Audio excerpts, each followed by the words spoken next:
Air Hujan, karya autor Neneng Susanti, episode ke-161. Selamat mendengarkan. Tuan, Nona muda kembali mengamuk, ujar salah satu penjaga saat berpapasan dengan Air depan pintu. Air yang mendengar penuturan bodyguardnya itu bergegas masuk ke dalam kamar perawatan istrinya. Ia langsung mendekap Hujan untuk menahan amukan histeris dan jerit tangis yang menggema ke seisi ruangan. Tenang ya, jangan takut, bisik Air saat menenggelamkan kepala sang istri di atas dadanya. Kakak di sini, janji kakak gak akan ninggalin kamu lagi. Rasa sesal menggelitik hatinya yang seharusnya tadi tak pergi keluar bersama bunda. Hujan masih sedikit meronta meski tak lagi menjerit. Perlahan ia tenang dan kembali tidur setelah suster memberi obat lewat suntikan. Hari kelima, akhirnya keluarga memutuskan untuk membawa Hujan pulang ke rumah utama atas saran dokter dan psikiater karena Hujan membutuhkan ruang yang lebih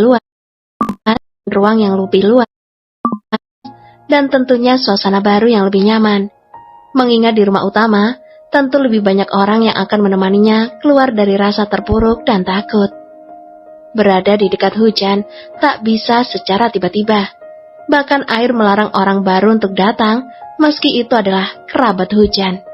Hanya keluarga inti yang diperbolehkan untuk melihat keadaannya.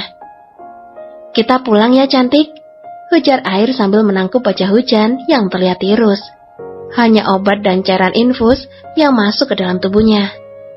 Hatinya selalu berdesir setiap fokus memperhatikan wajah sang istri yang jauh berbeda dari sebelumnya. Namun harus tetap diakui, jika Hujan tetap cantik secara alami. Hujan yang memang sedari bangun tidur hanya melamun pasrah saja saat suaminya memindahkan tubuh langsingnya dari tempat tidur ke kursi roda. Ia yang bagai boneka hidup tentu tak memberontak saat diperlakukan sedemikian rupa oleh Air. 40 menit berselang, kini 3 mobil mewah sudah masuk ke dalam garasi kediaman Rahardian. Air yang diantar kedua orang tuanya dan Ana langsung menggendong istrinya yang menuju kamar mereka di lantai 2. Kita udah nyampe, kamu haus nggak? Tanya Air setelah membaringkan tubuh Hujan di tengah kasur. Meski tahu semua ucapannya tak pernah direspon, tapi ia tak pernah bosan mengajak bicara atau bertanya. Karena Air yakin, jauh di bawah alam sadarnya, tentu Hujan masih mengingat semuanya. Cepet sembuh ya, kakak kangen digalakin kamu.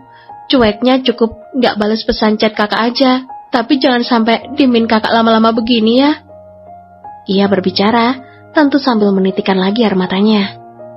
Hujan yang biasanya sering mengomel panjang kali lebar, mencubit serta memukulnya, kini berubah menjadi gadis tak bersuara. Tatapan lembutnya berganti dengan tatapan kosong tanpa makna.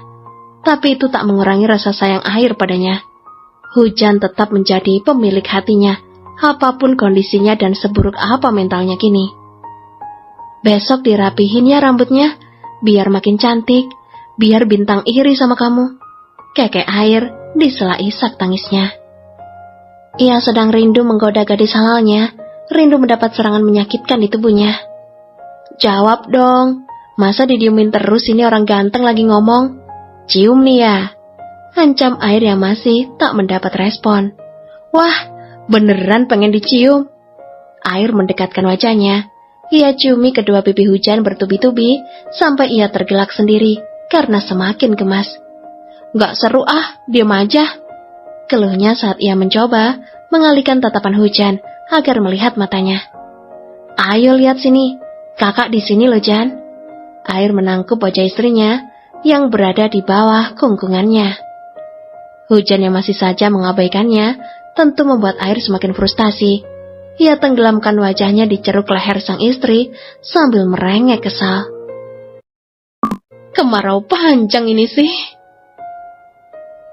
Episode ke-162. Selamat mendengarkan.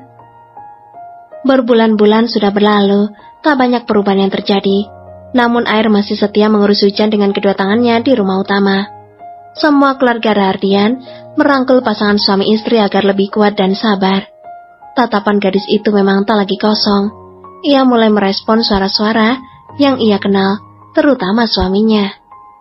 Air yang rajin berbisik di telinga Hujan terus mencoba merangsang otaknya agar bisa bekerja seperti semula.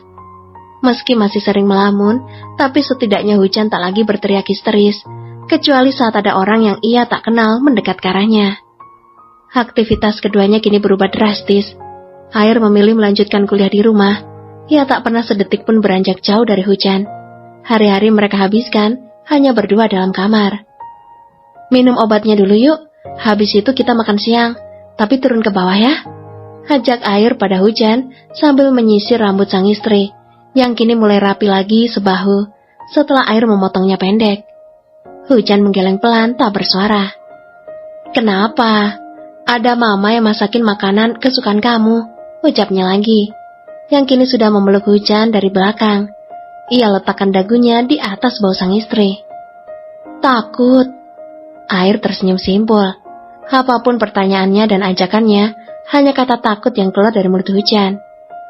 Gak ada yang harus kamu takutin, kan ada kakak. Ada, timpal hujan.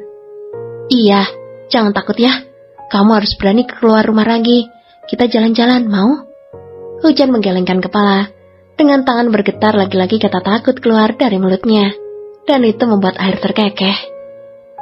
Kini di meja makan sudah berkumpul ada dirinya dan Hujan juga Melisa, serta Opa dan Oma sedang menikmati makan siang.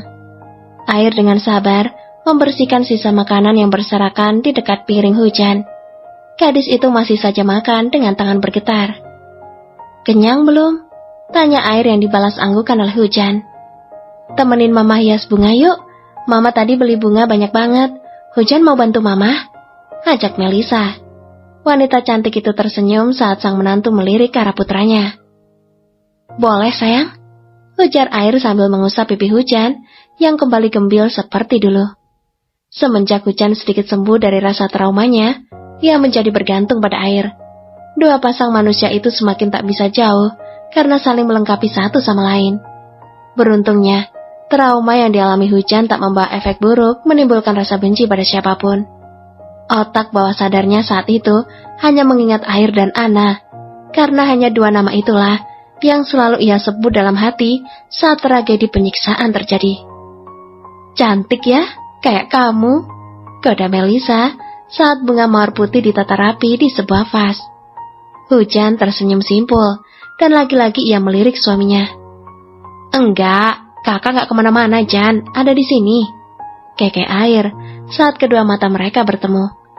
Hujan yang tahu tubuhnya kini tak semulus dulu, harus dibesarkan lagi hatinya, agar rasa percaya dirinya kembali timbul. Dan kata cantik adalah kata yang tak lupa pernah suaminya dan keluarganya lupa disebutkan jika di hadapan Hujan. Emang ada yang lebih cantik dari istri kakak? Gak ada loh mah, rayu Air yang akhirnya meringsek mendekat lalu memeluk Hujan dari samping. Hujan hanya tersenyum simpul dengan rona merah di kedua pipinya yang putih mulus. Tar malam, dicolek boleh gak sih? Episode ke-163. Selamat mendengarkan. 2 tahun kemudian. Gak usah senyum-senyum, dengerin abang tuh, bisik Reza saat ia dan ketiga putranya ada di panggung ballroom hotel setelah diadakannya pengumuman Air dan Bumi yang kini tengah resmi menjadi direktur utama di masing-masing perusahaan yang memang sudah disiapkan untuk kedua pewaris Serardian itu. Kakak denger pa, Bumi tuh yang lamun aja, jawab Air sambil terkekeh meledek arah di kembarnya. Bumi yang namanya disebut langsung menoleh sambil merengut kesal.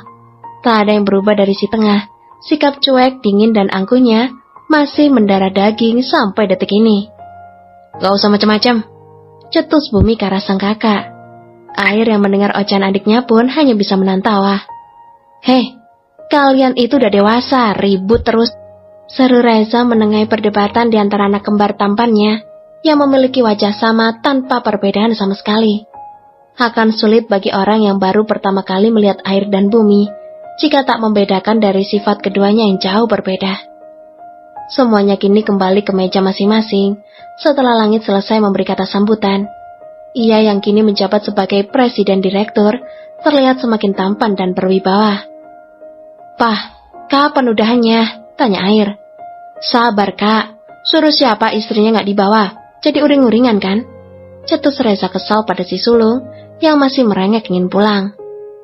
Kan mau nemenin Bumi yang sendiri, Pah. Ledeknya lagi pada kembarannya. Cih, nimpuk boleh gak sih? Sentak Bumi geram, karena selalu menjadi bahan ledekan kakaknya. Boleh, dengan senang hati. Keke Reza yang langsung membuat si sulung merengut. Papa! Rengeknya seperti biasa. Bukan air namanya. Jika ia tak bergelayut manja pada papanya, tak peduli kini usianya sudah memasuki umur 24 tahun, sudah lulus kuliah, dan siap bekerja memenuhi tanggung jawabnya sebagai salah satu petinggi di perusahaan keluarga. Selamat malam, sapa seseorang pria seumuran Reza yang datang ke meja mereka. Selamat malam juga, lama tak bertemu, apa kabar? Tanya Reza pada orang tersebut yang ternyata salah satu rekan bisnisnya beberapa tahun lalu.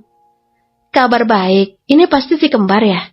Ujarnya menatap Air dan Bumi bergantian. Kedua pemuda tampan itu pun langsung mengeluarkan tangan, termasuk pada seorang gadis yang berada di sisi pria tersebut. Sampai lupa memperkenalkan anak saya. Kenalkan, ini Putri. Dia baru pulang dari luar negeri seminggu lalu dan akan meneruskan kuliahnya di sini. Air, Bumi. Aku Putri, balas si gadis cantik berambut coklat itu. Udah tahu, kan tadi udah dibilangin. Kakek Air langsung membuat Putri malu dan menunduk. Kak, lirih Reza yang kadang ingin mencubit si sulung saking kesalnya. Iya, saya tadi sudah menyebutkan namanya. Saya harap kalian bisa menjadi teman untuk Putri, karena selama 7 tahun baru kali ini ia kembali ke sini. Ucap ayah Putri penuh harap. Sama Bumi aja ya temanannya. Saya udah punya istri, terus sekarang lagi nungguin di kamar. Kasian sendirian nunggu, permisi ya. Pamitnya pada semua yang ada di sana. Tak lupa ia menjulurkan lidahnya pada Bumi. Lagi-lagi ia meledek adiknya itu. Air berjalan meninggalkan ballroom hotel sambil terkekeh. Ia sungguh tak sabar menuju salah satu kamar yang ada di sana. Ia mendapat kabar dari si bungsu jika kakak iparnya itu menyusul ke hotel, tempat di mana diadakannya acara peresmian. Air tersenyum lebar saat melihat punggung wanita belahan hatinya itu sedang berdiri di depan kaca besar yang langsung bisa melihat indahnya langit malam. Kenapa tadi gak sekalian ikut? Tanya Air saat tubuh langsing itu ada di dalam dekapannya.